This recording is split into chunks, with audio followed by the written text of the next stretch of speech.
Tudo bem, meus amores? Na aula de hoje nós vamos falar sobre as leis das reações químicas. Bom, para começar, a gente tem que entender que lá no final do século XVIII, com vários experimentos que aconteceram, foram formulados leis químicas que previam, o comportamento das substâncias durante uma reação. São essas leis que nós vamos aprender hoje. Como eu havia falado com vocês, vários cientistas, eles colaboraram para o desenvolvimento da química. Mas nessas leis específicas, que são as leis que envolvem as reações químicas, nós temos a contribuição de dois químicos franceses que postularam, então, que formularam as leis que nós vamos conhecer. A primeira lei é chamada de Lei da Conservação da Massa, ou também Lei de Lavoisier. Por quê? Porque foi formulada pelo químico francês Antoine Lavoisier.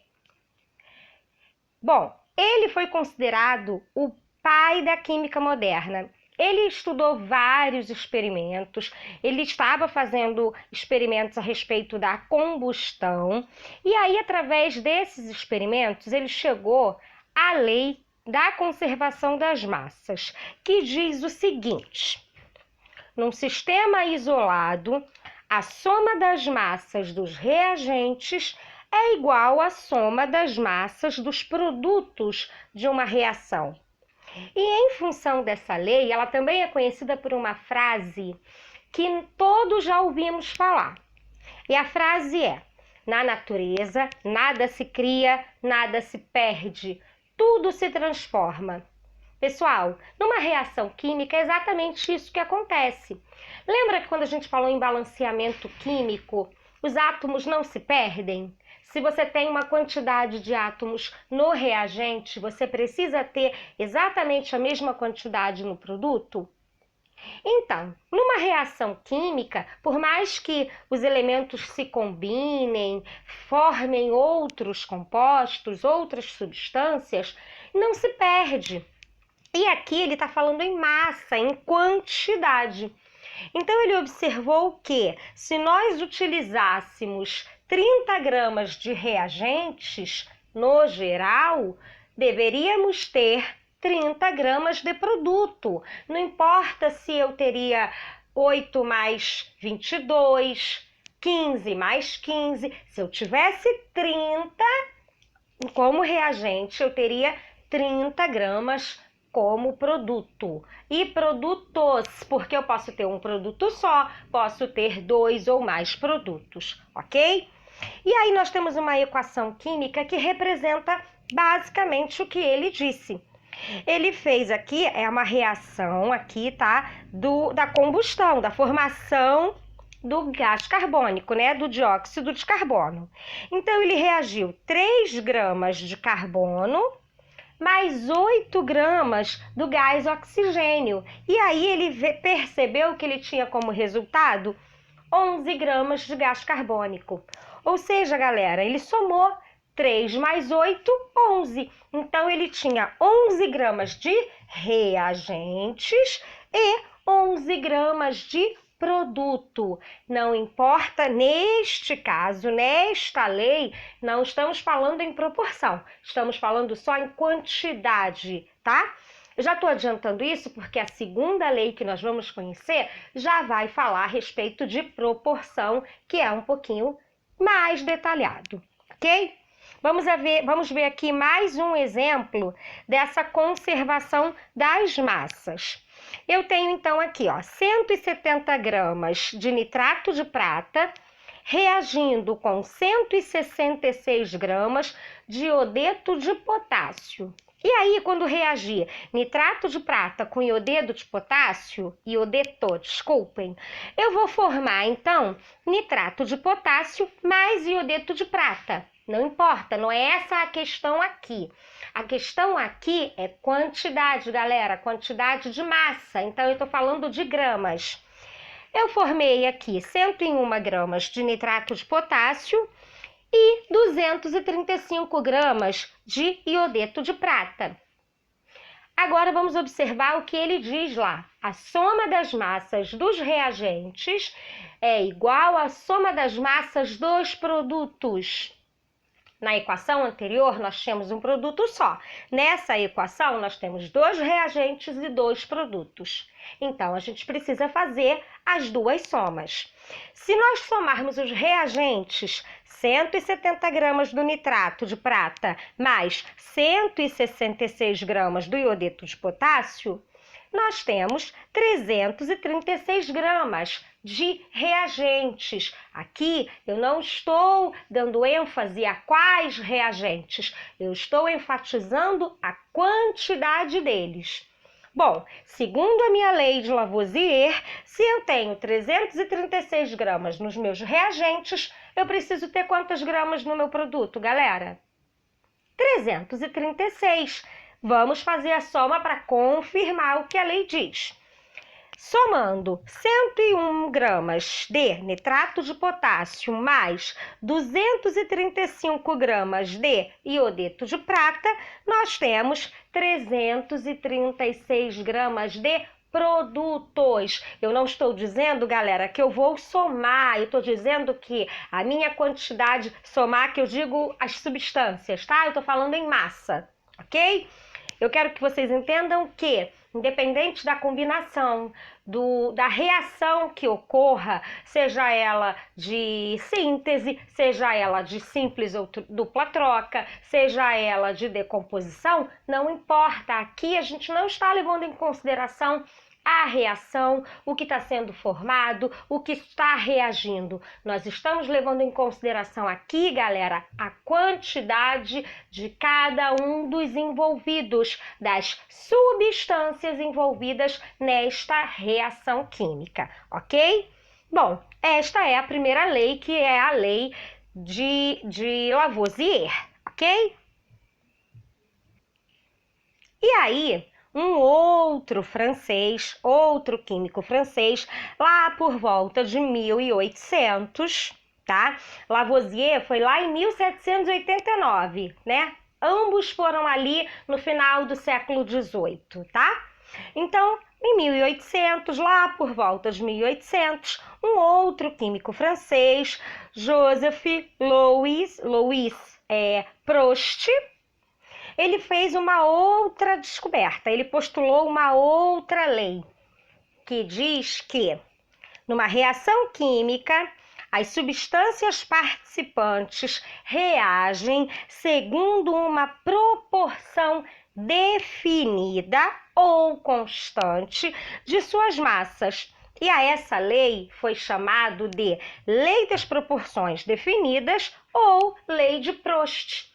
Prestem atenção que as duas leis levam o nome dos conceitos, mas também são conhecidas pelos nomes dos químicos que as formularam, ok? Gente, antes de eu explicar aqui essas equações químicas aqui, é só a gente entender o seguinte. Quando você vai fazer uma receita, você não tem que respeitar as proporções dos ingredientes? Por exemplo, se você fizer um bolo, você não precisa de 3 ovos para, suponhamos, tá, galera? Eu não sei, vou supor aqui medidas, tá? Suponhamos que você precise de 3 ovos para 250 gramas de farinha, para fazer um bolo para 5 pessoas, ok? Um bolinho pequeno, para 10 pessoas. Só que você quer fazer um bolo para 20. O que você faz, galera? Você dobra a massa, não é? Dobra a receita. Então, se você tinha 3 ovos, você pode botar 5? Não, você tem que botar 6 ovos para 500 gramas de farinha. Não é isso, pessoal? Você não precisa dobrar a receita toda, ou se você quiser triplicar a receita, ou reduzir, a receita tá grande demais, eu não vou querer fazer aquilo tudo. Pessoal, não precisa ser cozinheiro para a gente entender isso. Todo mundo já deve ter se aventurado na cozinha com seus pais, ou pelo menos visto alguma coisa do tipo. Aqui é assim, as leis das proporções definidas, eles dizem que se eu dobrar a minha receita, que aqui vai ser a minha quantidade de envolvidos na minha reação, eu preciso dobrar todo mundo. Se eu reduzir, eu preciso reduzir todo mundo proporcionalmente. Vamos analisar as equações que eu coloquei aqui embaixo. Aqui nós temos a formação do sulfeto de ferro, tá? E para isso nós reagimos enxofre e ferro, na proporção de 32 gramas de enxofre e 56 gramas de ferro. Pessoal, presta atenção, eu não estou usando a mesma quantidade, porque aí eu preciso entender que eu tenho proporções específicas, tá? Para que eu forme o meu sulfeto de ferro, eu preciso dessas quantidades. Isso já está definido. Eu preciso de 32 gramas de enxofre e 56 gramas de ferro. Professora, se colocar mais, ele vai sobrar, ele não vai utilizar aquela quantidade toda. Por exemplo, se eu colocar 32 gramas de enxofre e 58 gramas de ferro, 2 gramas de ferro não serão utilizados nessa minha reação. Vai sobrar, ela não vai ser utilizada. Vai utilizar 56 gramas, porque ela tem proporções definidas, ok? Então, a gente tem que entender que além da dobra, da triplicação ou da redução, a gente tem que entender que as proporções são aquelas. Eu não vou conseguir utilizar além ou fazer a reação com quantidade inferior, tá? Então, eu preciso, para uma reação, 32 gramas, 56 de enxofre, 56 de ferro, formando 88 gramas de sulfeto de ferro. Se eu reduzir a metade, galera, como é a segunda equação, eu vou precisar reduzir tudo à metade. Então, eu reduzi o 32, passou para 16, eu também preciso reduzir o meu ferro. Então, eu passo para 28. Eu preciso respeitar a minha proporção, ok? E aí, no final, eu vou ter o quê? Metade de sulfeto de ferro formado, porque eu só usei metade das minhas gramas lá nos meus reagentes, tá? Bom, se eu reduzir mais ainda a metade, eu vou reduzir todo mundo. Então, eu vou passar de 16 para 8 gramas de enxofre e 28 gramas para 14 gramas de ferro, formando 22 gramas de sulfeto de ferro. Se eu continuo, vamos lá, reduzo mais uma vez, eu utilizo 4 gramas de enxofre, mais 7 gramas de ferro, porque eu reduzo a metade também. Eu tenho 11 gramas de sulfeto de ferro. Galera, eu posso fazer isso reduzindo ou dobrando, como se eu começasse de baixo. Se eu começasse usando 4 gramas de enxofre e 7 gramas de ferro, eu obteria 11 gramas de sulfeto de ferro. Ok? E se eu fosse dobrando, eu chegaria até a minha primeira equação lá com 88 gramas. O que é importante vocês perceberem, vamos fazer a conta aqui dos reagentes e dos produtos, lá para me lembrar da primeira lei que nós vimos.